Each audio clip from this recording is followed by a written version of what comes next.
오늘 2021년 3월 28일 느헤미야 13번째로 오늘 말씀의 제목을 우리 안에 사이비를 척결하라 라는 말씀의 제목으로 은혜를 나누겠습니다. 오늘 느헤미야 13장 마지막 시간으로 우리가 오늘 전체에서 볼 수 있는 것은 여러분 개혁이라는 이런 문구는 없지만은 이 개혁하는 역사를 봅니다.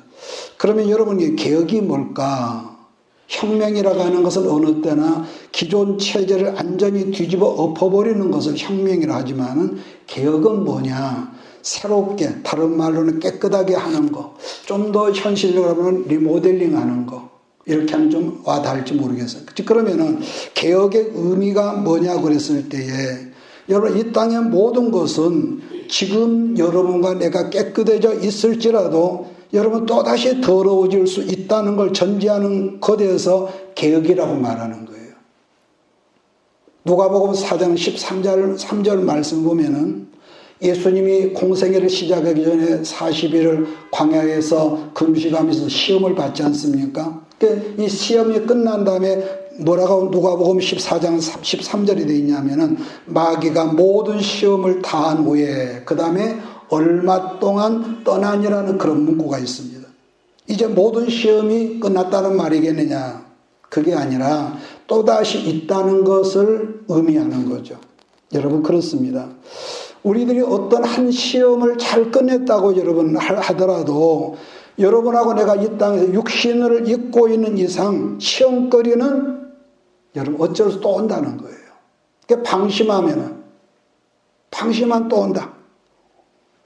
그래서 베드로는 뭐라 합니까? 우는 사자가 며칠 굶은 사자가 삼킬 먹이를 찾는 것처럼 우리를 잡아먹을 태세로 호시탐탐한다는 거죠.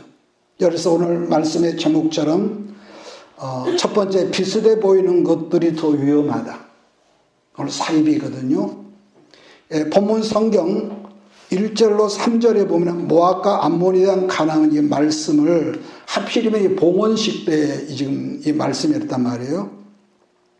1절에서 보면은 여기 모세의 책이라고 그렇게 했는데 여기서 아마 모세의 책이라고 하는 건 모세의 오경을 일컫는 것 같습니다. 우리들이 아는 대로 창세기는 창조에 관한 말씀이고 그 다음에 출애굽기는 구원에 관한 말씀이고 레위기는 제사 곧 예배를 관한 말씀이고 민수기는 구원받은 죄악 세상에서 구원받은 하나님의 백성들을 인도하시며 다루시는 과정에 훈련하시는 말씀이고 또 신명기는 뭡니까? 축복과 저주를 아울러서 이렇게 하는 말씀으로 시종 뭡니까? 신명기에서는 기억해라. 왜? 기억하지 못하면 우리는 또 망령된 짓을 또 한단 말이에요. 자, 그런 점에서 성벽 봉헌 예식은 성벽의 이 땅이라는 것은 잠시뿐이란 말이에요. 제가 가장 아끼고 사랑하는 목사님이 갑자기 떠났다고 그래서 참 제가 무거웠는데요. 그러나 이 모든 건 껍데기란 말이에요. 그래서 성벽 같은 껍데기가 아니라 오직 말씀으로 살아야 하는 것에 대한 관심을 고취시키는 그런 내용이라 보는데 모세 오경 말씀을 낭독했는데 거기를 보니까 어디를 인용을 했냐면은 신명기 23장 3절로 6절 말씀을 인용했다는 거예요. 그게 어떤 말이냐면은 모압과 암몬족에 관한 말씀이 있는데 하나님은 그들을 이스라엘 총회에 드리지를 말라고 그랬습니다. 그러면은 왜 하나님께서 똑같은 이 아브라함과 같은 혈통이었는데 왜 그러면은 그들이 하나님께서 싫어했을까? 그러면 첫째로 이스라엘이 출애굽을 했을 때에 이스라엘이 피곤해서 영접하지도 아니었고 이 발락이라는 왕이 발람이라는 이 사이비 이 선지자를 통해서 이스라엘을 저주하려고 그랬고 그게 안 되니까 이제 모압 여자들을 젊은 여자들을 총동원해서 이 오늘날로 말하는 카니발이죠. 축제. 그러니까 이래서 이렇게 해서 이스라엘 모든 젊은 이 남자들을 그 축제에 자기들 그 제사에 이 동참케 해서 음란한 이런 역사를 이루어서 하루에 수만 명이 죽는 그런 역사가 있었죠. 특히나 그 당시에 발람은 당시에 그 지역 근동에 상당히 이름이 있는 이 사이비 선지자였던 것 같습니다. 발락과 발람의 저주가 있으면 하나님께서는 그들의 저주를 축복으로 바꿔주셨다는 내용이 그 말씀이거든요. 그래서 그러면은 하나님께서 왜 모압과 이 암몬을 저주했을까? 또 이제 반복을 하지요. 사실은 우리가 아는 대로 모압과 암몬은요, 아브라함의 혈통 아닙니까? 알고 보면은요. 그런데 문제는 아브라함의 조카 이 롯이 다른 사람과 자기 몸에서 태어나는 두 딸과 더불어 관계를 통해서 생겨난 족속들이 모압과 암몬이라고 성경 그렇게 말을 한단 말이에요. 그러면은 오늘 말씀 제목처럼 사이비가 뭐냐고 그랬을 때에 비슷하지만 아닌 것을 우리는 사이비라고 그럽니다. 이것을 좀 더 다르게 좀 쉽게 표현한 어느 날 스님이 중이 우리 집에 와서 연부를 하면서 어떤 설법을 말했다 하면은 이건 말도 아니기 때문에 쫓아내버리겠지요. 왜냐하면 전혀 다르니까. 자, 그런데 그냥 그러다 보니까 모르기는 해도 예수를 믿다가 이 불교로 귀의하는 경우는요, 가끔은 있을지 모르지만 좀 드문 것 같아요. 그런데 문제는 우리가 똑같이 성경 속 12지파니 또 12제자니 이렇게 하나님 말씀을 하고 예수님을 말하면서 계시록을 말하는 신천지나 또 하나님의 성애 같은 이 장길자 어머니죠. 거기는 그러니까 신천지는 이만희가 보혜사 하나님인데 하나님의 성애는 장길자가 하나님이에요. 그래서 거기는 하나님 아버지가 아니고 하나님 엄마 그러죠. 그러니까 우리가 볼 때는 웃기는 거지만 이상하게 거기에 미혹이 돼 사이비에 자꾸 이 개성교회 사람들이 그리 간다는 거죠. 그러니까 너무 엇비슷하니까 사람들이 속는다는 건데 그래서 광명한 천사들처럼 자기들을 포장하고 과장하고 이렇기 때문에 자 오늘 그래서 첫 번째 주제는 이단과 사이비인데 암몬과 모압 같은 이단 사이비를 조심하고 하나님의 교회에서 그들을 쫓아버려라. 그러면은 1절과 3절을 우리 한번 같이 읽겠습니다. 시작. 그날 모세의 책을 낭독하여 백성에게 들렸는데 그 책에 기록하기를 암몬 사람과 모압 사람 영원히 하나님의 총에 들어오지 못하리니 이는 그들의 양식과 물로 이스라엘 자손을 영접하지 아니하고 도리어 발람에게 뇌물을 주어 저주하게 하였음이라. 그러나 우리 하나님의 거주주를 돌이켜 포기 되게 하셨다 하였느니라. 백성이 율법을 듣고 그 섞인 무리를 이스라엘 가운데서 모두 분리하였느니라. 일단 교회 밖에서 여러분요 어떤 성경을 체계적으로 연구하는 그런 데가 있다. 그러면은요, 그런 모임을 가지자. 또 그런 성경 공부하는 데서 우리가 밥을 같이 먹자. 모르긴 몰라도 이런 경우가 아마 거의 99%는 전부 다 가짜고 사실 이건 위험한 거죠. 왜냐하면은 이단은 너무 비슷한 암몬과 모압 족속과 같단 말이에요. 그 다음으로 두 번째 살필 것은 제가 앞전에 한번 언급했던 대로 느헤미야 총독이 얼마쯤 있다가 예루살렘 성벽 공사를 끝내고 나서 다시 페르시아로 돌아갔단 말이에요. 그랬다가 오늘 본문에 있는 말씀처럼 10수년 만에 다시 이렇게 귀국을 한 상태인데 지금이. 그러니까 느헤미야가 다시 예루살렘에 와서 돌아와서 보니까 기가 막힌단 말이에요. 그래서 했던 일이 4가지 개혁입니다. 4가지 개혁. 다시 예루살렘에 와보니까 느헤미야가 기가 막힌 광경들을 발견했다는 건데 그것은 첫째 뭐냐? 모든 관계가 더러워져 있다는 거예요. 관계가 더러워져 있다. 여러분 거룩한 것과 속된 것이 분리되지 않고 함께 섞여 있다는 것을 여러분 뭐라고 그러냐 그럴 때에 그 사람이 겉으로 볼 때는 예수를 굉장히 잘 믿는 것 같아. 그런데도 삶의 내용은 보면은 세상 사람과 똑같이 살아가는 그런 사람이 있거든요. 거짓말을 잘하지, 사기치지, 음란한 짓하지. 성경은 그런 사람을 육신에 속한 사람이라고 이렇게 말을 합니다. 그러니까 이 이중적인 그 인격자들. 그러니까 반면에 거룩한 것과 속된 것이 분명하게 분리되는 삶을 살아가는 사람, 일컬어 성결한 사람이라고 그래요. 성결한 사람. 느헤미야 당시 대제사장이 누구였냐면 본문에 보니까 엘리야십이라는 사람인데 앞전에 성벽 제공 공사를 할 때도 이중 스파이로 집중적으로 방해 공작을 했던 사람이 여러분 그 누구라고 기억을 합니까? 기억합니까? 여러분 도비아죠. 도비아. 암몬 사람. 자, 그럼 도비아는 어떤 사람이냐면은 제가 한번 했죠. 자기 부인도 유대인이고 자기 며느리도 둘 다 유대인입니다. 자, 그런가 하면은 산발라서 측근 중에 이 사람이 측근이었고요. 제가 느헤미야가 앞전에 있을 때에 그렇게 심신당부를 했는데 다시 예루살렘 이렇게 수년 만에 와서 보니까 하필 이 이스라엘 대제사장하고 아주 밀접한 이 관계로 이 결탁에 대해 있었다는 거죠. 여러분 요즘은 교회뿐만 아니라 우리나라 정치계에도 보면은 김정인 편에 노골적으로 서 있는 이런 도비아란 역적 같은 사람들이 있습니다. 엘리야십이란 멍청한 더구나 이 대제사장이 어떤 일을 했느냐, 성전에서 사용하는 성구나 백성들이 이르는 11조 헌물 등등을 보관하는 그런 방을 깨끗이 비워서 도비아라는 놈이 거주할 특별 뭐라고 할까요? VIP 룸을 여러분 만들어 놓고 거기서 아예 2주를 해서 살도록 이렇게 배려를 했다는 거죠. 여러분 이 경우는요 언제 어느 때나 마찬가지인데 이건 여러분들 나도 마찬가지예요. 영을 추구하고 영적인 생활을 여러분 지향하는 사람일수록 어느 순간에 말씀이 멀어지고 기도가 게을러지면은 예배 자리에 와 있어도 그 사람은 말씀을 먹는 것이 아니라 연설을 듣고 있는 사람이다. 이렇게 말해도 틀리지 않을 거예요. 그러니까 우리는 이 속에 감춰진 것이기 때문에 안 그런 척 하지만은 여러분 어떤 것이 보이잖아요. 다르게 말한다면은 누구든지 예수의 사랑 속에 세상 것이 들어오면은 더불어 약속이 난 듯이 내 안에 도비아라는 이중 간첩 같은 놈이 생긴단 말이에요. 이게 영적인 이 세계입니다. 그래서 영적인 사람이라도 지속적으로 이렇게 자기 관리를 하던 사람이 세상에 눈이 돌아가 중단해 버리면은 저절로 뭐 하죠? 약속이 난데 엉뚱한 생각을 하고.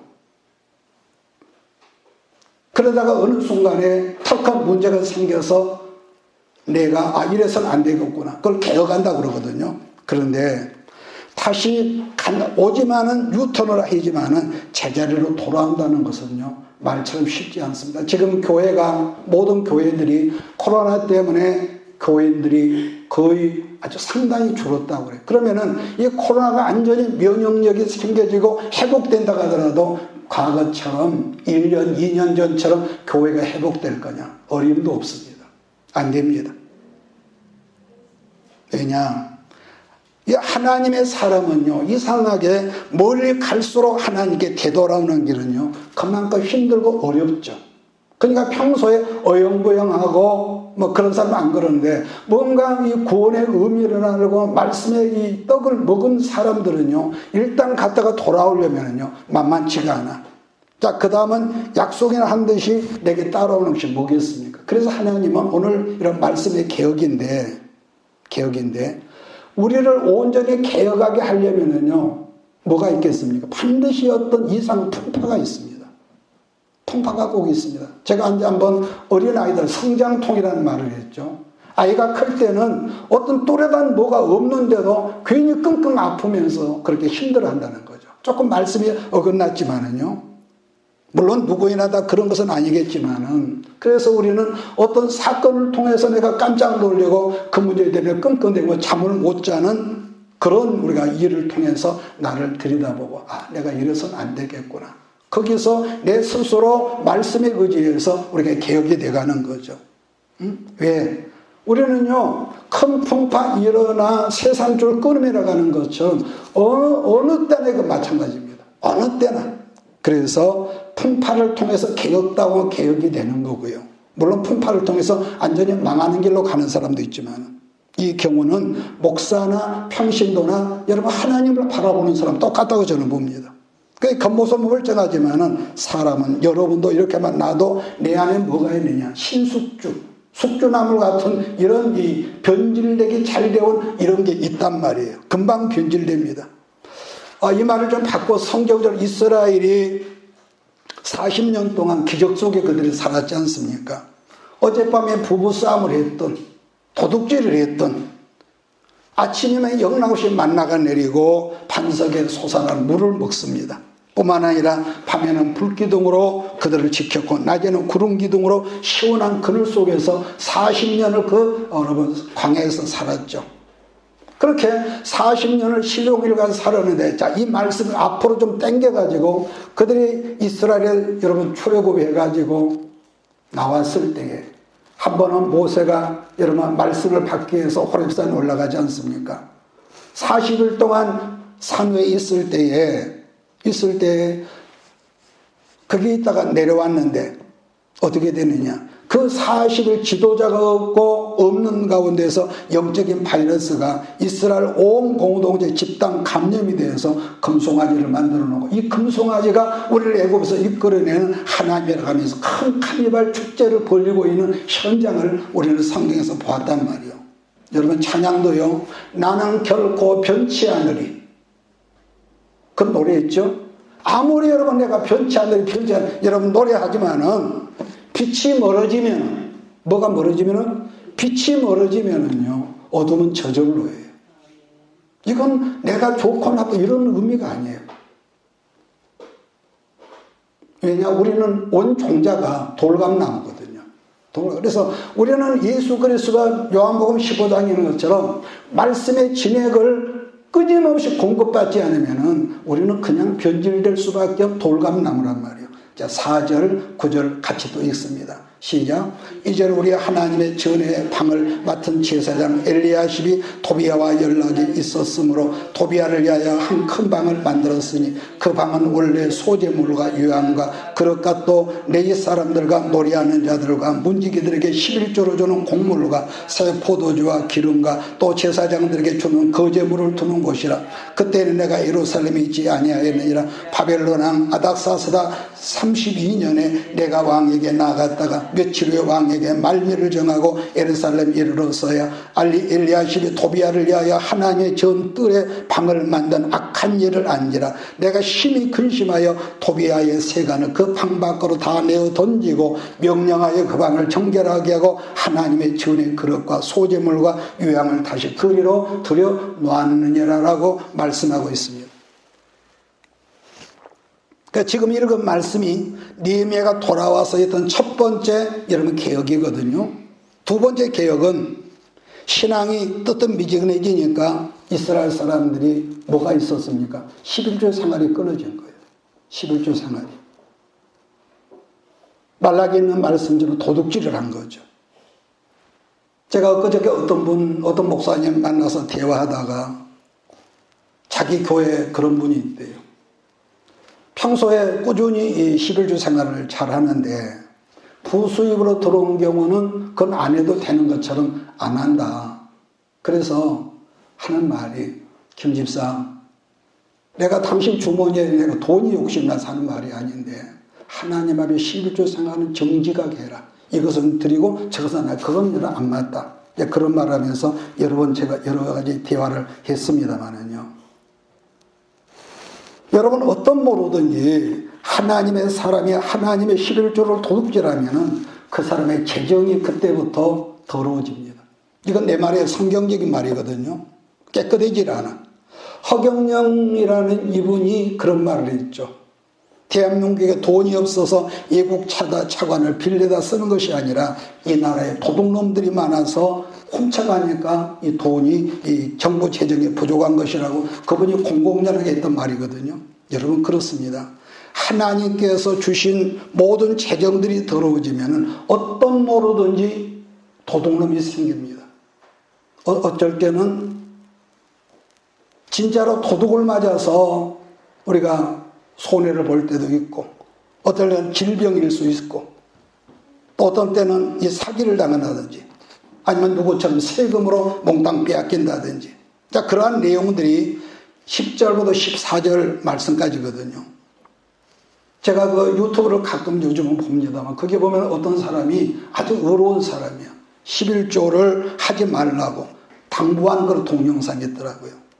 그런데 사실은 보면은요, 물론 이 목회자 중에서 묘한 사람들이 이 헌물을 자기 이름으로 쓰다 보니까 도둑이라는 그런 말을 듣는 그런 경우도 실은 있습니다만은, 성도들이 11조 생활을 하면은 그 목회자들이 어떻게 생활을 하겠냔 말이에요. 어떤 목사님은 안 되니까 뭐 택시 운전을 하니, 식당에서 또 일을 하니, 물론 오직 힘들면 그렇게 했을까 하겠지만은 적어도 자기가 목회자라면 투잡을 하면 흐려집니다. 이유별로 흐려집니다.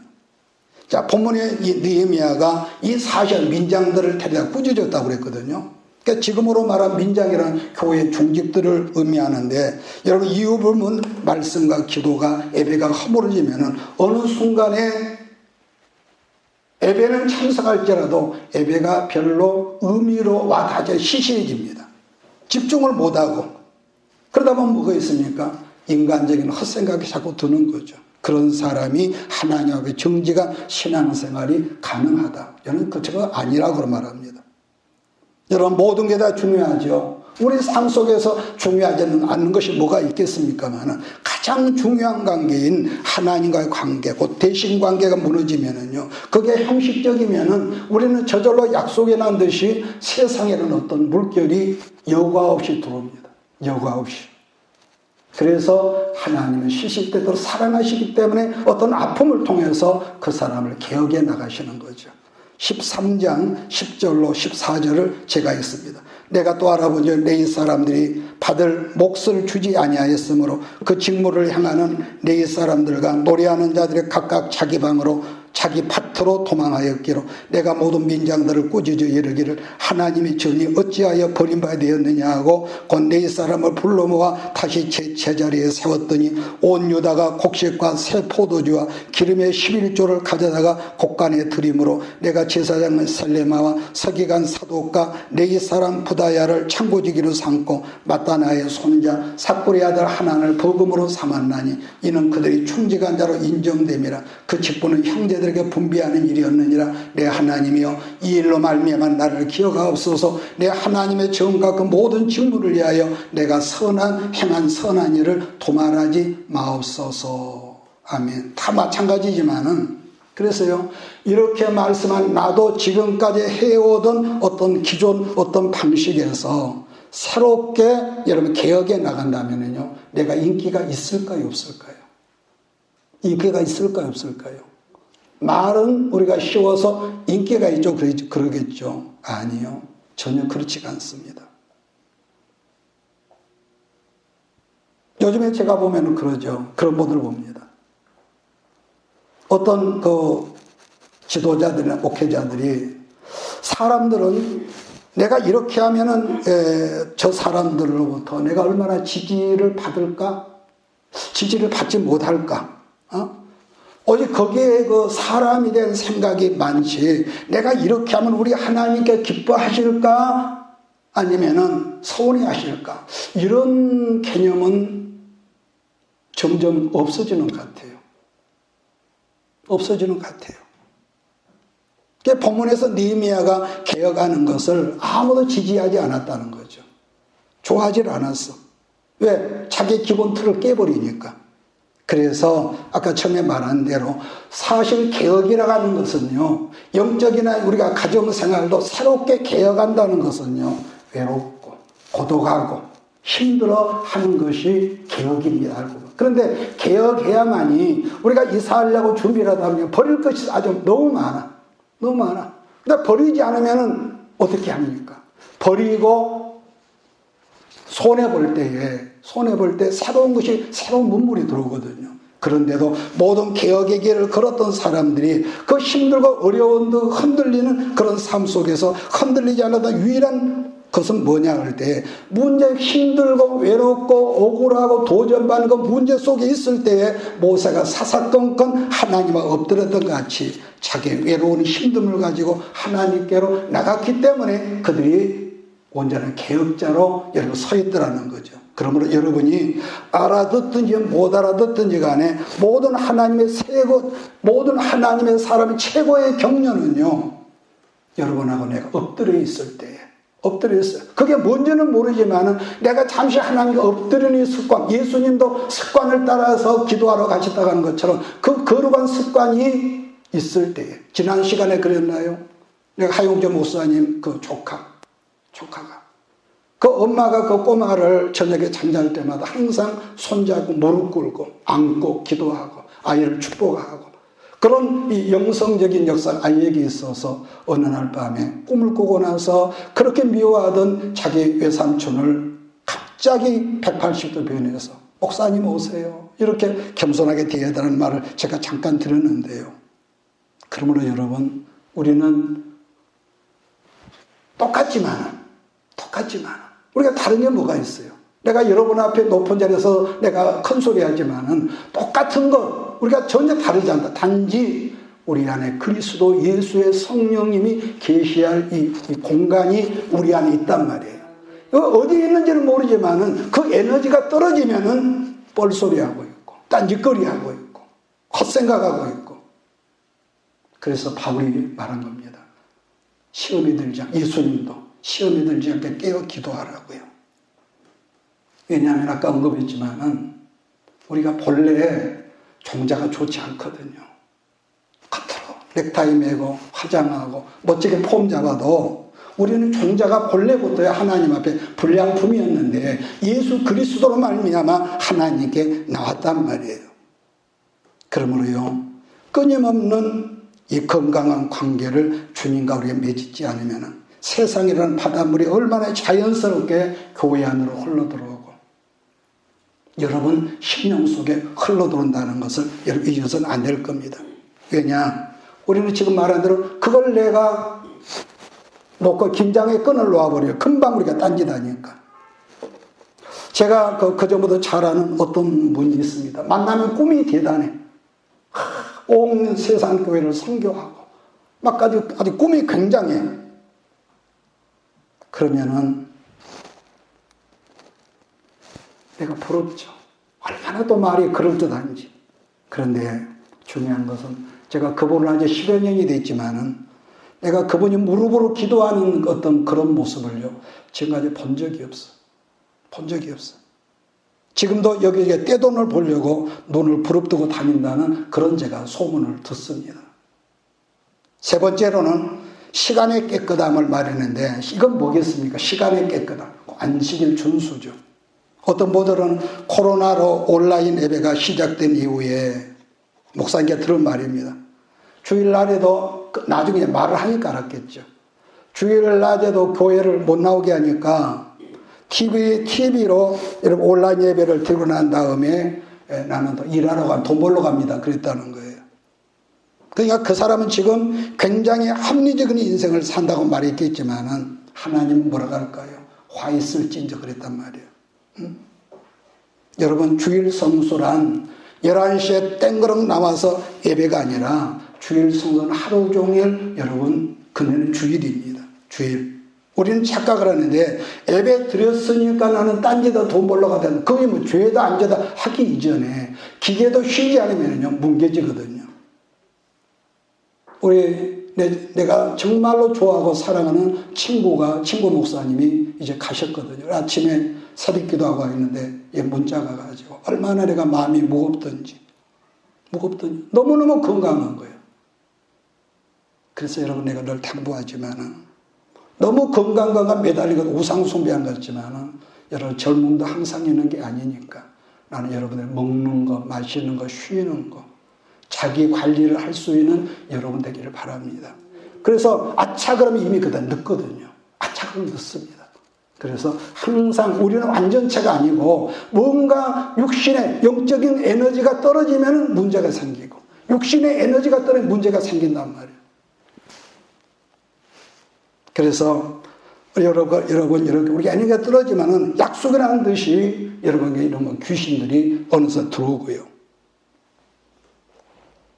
그렇기 때문에 우리들 그때 말씀을 통해서 우리 생각을 튜닝하는 거 굉장히 여러분 중요하다고 봅니다. 그래서 유대인들에게 생긴 말이 유대인들이 안식일을 지킨 것이 아니라 안식일이 유대인을 지켰다. 그런 말이 있습니다. 그래서 예루살렘 성문을 느헤미야가 창고버리라고 한 거예요. 자, 15절부터 25절까지 읽으면서 말씀을 정리해 나가겠습니다. 15절 시작. 그때 내가 본 적은 유다에서 어떤 사람이 안식일에 술터를 받고 곡식단을 나귀에 실어 운반하며 포도주와 포도와 무화과와 여러 가지 짐을 지고 안식일에 예루살렘에 들어와서 음식물을 팔기로 그날에 내가 경계하였고, 또 두로 사람이 예루살렘에 살며 물고기와 각양 물건을 가져다가 안식일에 예루살렘에서도 유다 자손에게 팔기로 내가 유다의 모든 귀인들을 꾸짖어 그들에게 이르기를 너희같이 약한 일을 향하여 안식일을 범하느냐? 너희 조상들이 이같이 행하지 아니하였느냐? 그래서 우리 하나님이 이 모든 재앙을 우리와 이 성읍에 내리신 것이 아니냐? 그럼에도 불구하고 너희가 안식일을 범하여 진노가 이스라엘에 더욱 심하게 임하도록 하였도다 하고, 안식일 전 예루살렘 성문이 어두워갈 때에 내가 성문을 닫고 안식일이 지나기 전에는 열지 말라 하고, 나를 따르는 종자 창문마다 세워 안식일에는 아무 짐도 들어오지 못하게 하였으므로 창사꾼들과 각양 물건 파는 자들이 한두 번 예루살렘 성 밖에서 참으로 내가 그들에게 경계하여 이르기를 너희가 어찌하여 성 밑에서 자느냐? 다시 같이 하면 내가 잡으리라 하였더니 그 후로는 안식일에 그들이 다시 오지 아니하였느니라. 내가 또 네 사람들에게 몸을 정결하게 와서 성문을 지켜서 안식일을 거룩하게 하라 하였느니라. 내 하나님이여, 나를 위하여 일도 기억하시옵고 주의 크신 은혜대로 나를 아끼시옵소서. 어떤 사람들은 이런 말을 합니다. 한국 교회가 주일 성수를 잘하지만 그런 말씀이 어디가 있냐고 이렇게 큰 소리 합디다마는, 그래서 저는 그분에게 말하고 싶은 것은 그분이 성경을 많이 읽었다 할지라도 모세 오경만 봤지 이 느헤미야를 그분이 보지 못했을 거다. 근데 저는 그렇게 생각합니다. 그러니까 이 느헤미야는요, 철저하게 안식일 준수를 굉장히 이렇게 강조를 하거든요. 자, 그 다음으로 마지막으로 네 번째는 가정의 성결을 말씀하고 있는데, 이 말은 하나님의 사람들 이방인과 결혼하지 말라, 섞어지지 말라죠. 이방인과 결혼하는 문제를 앞전에도 난리가 났었는데 느헤미야가 파사에서 돌아오고 보니까 그 못된 짓을 또 하고 있단 말이에요. 더군다나 이제 지도층들이. 그게 23절부터 31절 말씀까지인데, 그러면은 그때나 지금이나 예수 잘 믿는 사람들이 왜 이방 결혼을 하게 될까? 좋으니까 하지. 간단히 말하면은. 근데 가장 큰 비준을 둔 것을 말한다면은요, 우선요, 이쁘니까. 이 남자들 경우입니다.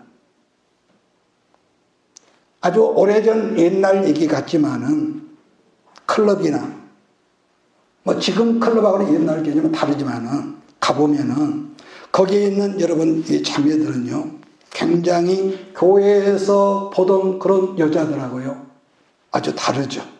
전혀 미모도 다르고요. 그러니까 교회에서 보는 자매들은 그저 평범해. 뭐 흔히 말하기를 지난주에 입고 왔던 옷을 또 입고 온다든지 어떤 변함이 없고. 그런데 클럽에서 만나보는 자매들은요, 아주 복장도 옷도 세련되어 있고 한마디로 패션이다라고 화장도 정결하게 하고요. 그러니까 그런 사람들은 어떻게 보아도 여자들이 촌스럽지 않고 매너도 있고요. 그래서 그런 자매하고 눈이 맞아서 이방 결혼을 했는데, 물론 좋아서 했고 사랑해서 했지만은 결혼하고는 역으로 것이 돌아간다는 거. 여러분, 남자가 예수 잘 믿고 여자가 신앙이 조금 여러분 미진하면은요, 그런 경우 남자가 여자를 신앙으로 인도를 잘해야겠는데 반대 경우가 90% 이상입니다. 또 자매 경우라면은 아예 신앙을 포기해버리는 경우도 다반사고요. 그러니까 결혼하기 전에는 그처럼 신실하고 여러분 신의 형제고 자매였는데, 결혼한 다음부터는 교회에서 보기가 가뭄든 땅에 여러분 콩처럼 그렇게 보기가 힘들더라. 그런 말은 옛날부터 듣는단 말이에요. 오늘 보면서 이방 결혼을 했습니다. 그래서 다른 사람 전도는 차라리 쉽지만은 배우자 전도는 어렵다. 그런 말들이 여러분 나온 거죠. 그래서 우리 문화는 초등학교 들어가면은 이제 국어를 배우지 않습니까? 근데 이스라엘은 뭡니까? 국어책이 성경책이 국어란 말이에요. 거기는.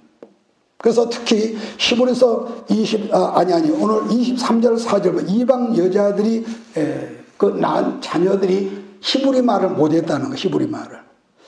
자, 설명하면 오래 걸리니까 23절 25절 한번 같이 볼까요? 시작.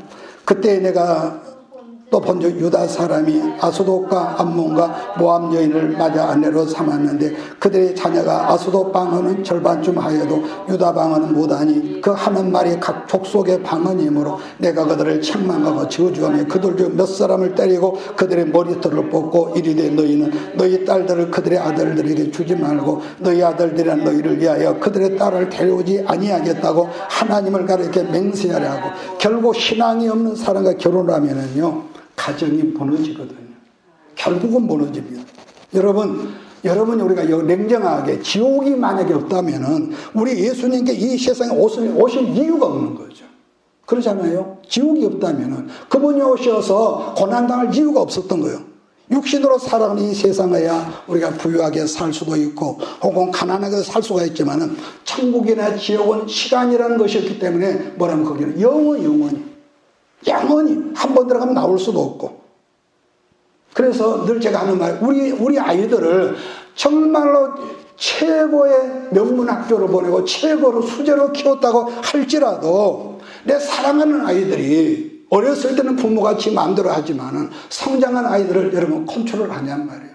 멋지게 살고 돈은 많이 벌지만 지옥 갈 일을 도맡아 한다면은 우리가 그걸 어떻게 감당하겠냐 말이에요. 하나님 앞에 가면은. 우리가 지난번에 에스라 성경을 볼 때 느낀 것은 에스라는 성품이 내성적이라서 기가 막혀서 자기 수염을 뜯는다는 그런 표현이 있었습니다. 그런데 오늘 본문에 나타난 느헤미야는 성품이 외향적이라는 걸 우리가 알 수가 있는 것은 뭡니까? 그런 기가 막힌 걸 데려다가 때리면서 머리털을 뽑았대. 머리털. 26절 9절을 제가 봅니다. 또 이르기를 옛적에 이스라엘 왕 솔로몬이 이 일로 본 여자들 이방 결혼이죠. 범죄하지 아니하였느냐. 그는 많은 나라 중에 비길 왕이 없이 하나님의 사랑을 입은 자라. 하나님의 그를 왕으로 삼아 온 이스라엘 다스리게 하였으나 이방 여인을 그를 범죄하게 하였나니 너희가 이방 여인을 아내로 맞아 이 모든 큰 악을 행하여 우리 하나님께 범죄하는 것을 우리가 어찌 응답하겠느냐. 대제사장 엘리야십의 손자 여야다의 아들 하나가 호론 사람 산발라서 사이가 되었으므로 내가 쫓아내어 나를 떠나게 하였느니라. 지난 시간에 제가 말했잖아요. 대제사장 엘리야십이 왜 대적인 산발락과 여러분 사돈관계를 맺었을까? 돈 때문이라고 그랬습니다. 재물 때문에. 옛말에 중들이 고기 맛을 알면은 절간에 뭐가 없다 뭐 그런 거 속어도 있습니다만은 속된 것과 속되지 않는 것이 섞여지고 분별이 안 되는 거 섞어지면. 그러니까 그런 사람들도 말이야 그럴듯하게 잘하지만은 하나님 앞에 성결함이나 거룩함이 없고 오직 자기 생각에 자기 소견에 옳은 대로 행동하는 것이 지극히 동물적인 사사기적인 어떤 그런 모습인 거죠. 여러분 제가 늘 강조하지만요. 주의 종들도 정말로 돈이 필요할 때가 많습니다. 정말로 필요할 때가 많습니다.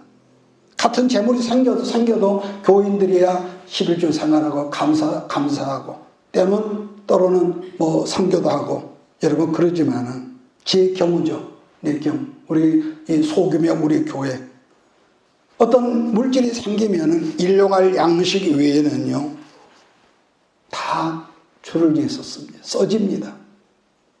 앞으로도 그러겠지만은요 그게 청지기 정신이 아닐까. 그래서 기도하길 하나님 물질이 적었을 때도 우리가 청지기, 물질이 많았을 때도 청지기가 되게 하소서. 하나님 이 생각에 변치 않게 하시고 일용할 양식 의식주에는 우리가 욕심부리지 않게 하옵소서.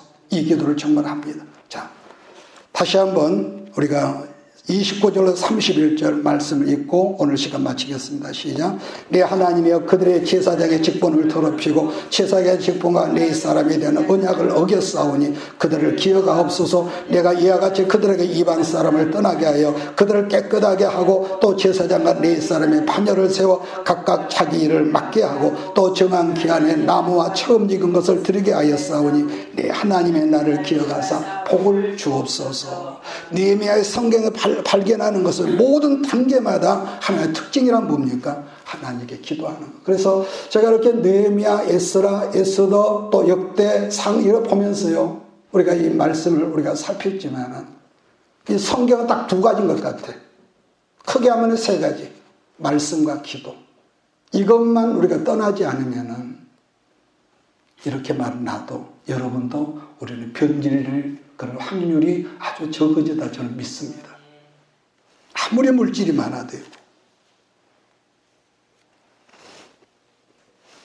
그래서 제가 또 말합니다. 문제가 생긴 다음에 우리가 어떤 약을 먹고 그러지 말고 여러분 자기 어떤 자만이 건강 문제도 자만이 없는 사람은 조금 안 좋을 때 이 외부적으로 어떤 에너지를 보충한 거예요. 왜? 그렇게 하면은 껐더니 이게 나가니까. 돈이 많아서도 아니고 여러분 그러지 않습니까? 그만큼 우리는 약체란 말이에요. 허물이 많아. 자, 끝내겠는데 모든 여러분 운동 스포츠 경기에서 가장 중요한 것이라면요. 국내를 막론하고 여러분 뭘까요? 축구나 농구 다 모든 것에서 공격력이 가장 중요할 거예요. 그러잖아요. 공격력이 없으면 안 되죠. 그런데 공격력만큼 중요한 것이 또 뭐냐? 그건 수비입니다. 이해하십니까? 공격수와 수비. 그러니까 누구나 농구나 축구 경기를 보면은 아무리 공격수가 멋지게 할도 공격을 해도요.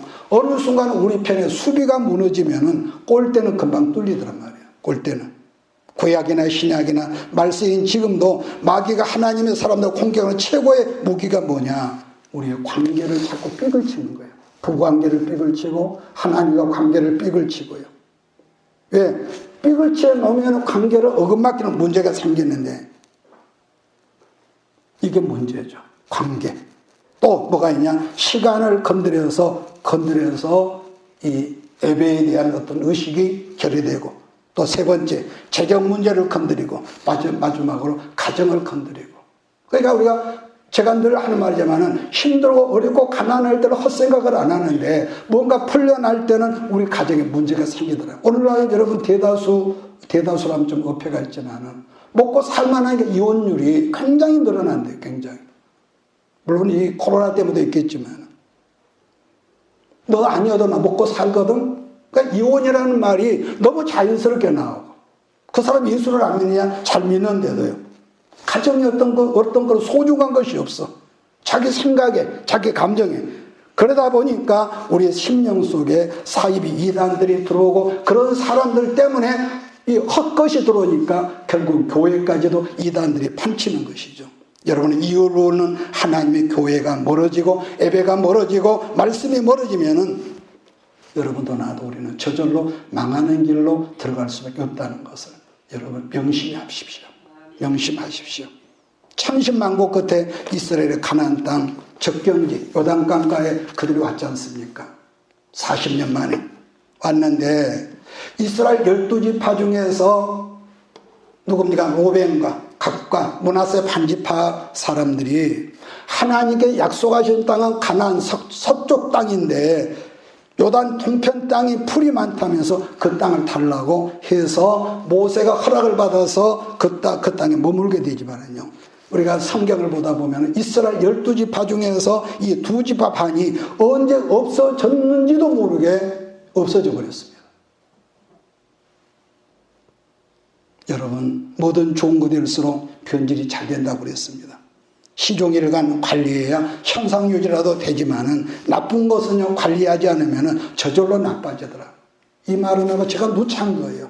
오늘 이 말씀을 기억하고 여러분의 신령과 여러분의 믿음 생활에 사입이 이단에 들어오지 않도록 수비 공격도 해야지만 수비를 잘해서 영으로나 육으로나 건강한 사후를 맞이해서 하나님 앞에 승리하는 복된 우리 모두가 되기를 예수의 이름으로 축복합니다.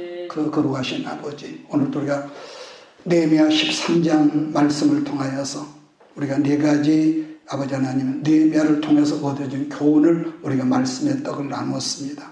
이제 3월이 다가고 4월이 시작이 됩니다. 그때 말씀이 주어질 때 말씀으로 우리 미진한 것들을 튜닝하게 하시고 말씀으로 말미암아 우리의 생각을 늘 개혁을 해서 하나님 헛된 마귀 역사가 들어와서 탄식하는 사람 없게 하시고 늘 우리가 하나님 앞에 아버지 하나님 바로선 건강한 포도나무의 첫 보침을 받는 우리 모두가 되도록 교회도 가정 가정도 우리 모든 삶도 직장도 사업도 복을 내려 주시옵소서.